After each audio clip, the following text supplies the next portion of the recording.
এখানে আমি মিষ্টি কুমড়া আর চাল কুমড়া হলো কেটে নিয়েছি। এটা দিয়ে হলো চিংড়ি মাছ ভুনা করব।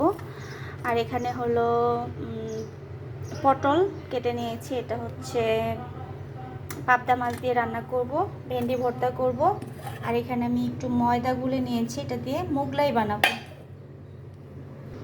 আর এখানে রান্নার জন্য হলো পেঁয়াজ আর মরিচ কেটে নিয়েছি। আর এখানে যে পাবদা মাছ আর চিংড়ি মাছ ভিজিয়ে রেখেছি, এগুলোই আজকে রান্না বান্না হবে। তো আজকে আমি রান্না দেখাবো না, প্রতিদিনই একই রান্না দেখাইতে আসলে মানুষ এটা পছন্দ করবে না। জাস্ট আমি আজকে কি রান্না করছি সেটাই দেখালাম। এর মানে এই না যে আমি দেখিয়ে বেড়াচ্ছি।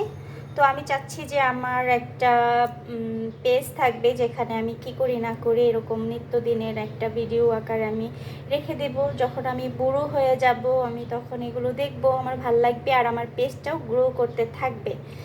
তো এখন তো ইন্টারনেটের যুগ, অনলাইন যুগ, সবাই কম বেশি অনলাইনে ভিডিও করে। তো সেই সুবাদে আমারও করা।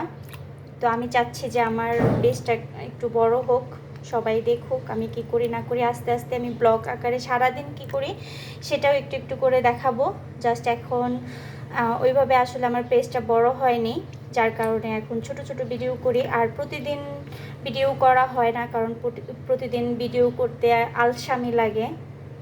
যেহেতু আমি এখনও পড়াশোনা করছি, তো আমার অনেক কাজ থাকে, অ্যাসাইনমেন্ট থাকে, ক্লাস করা লাগে।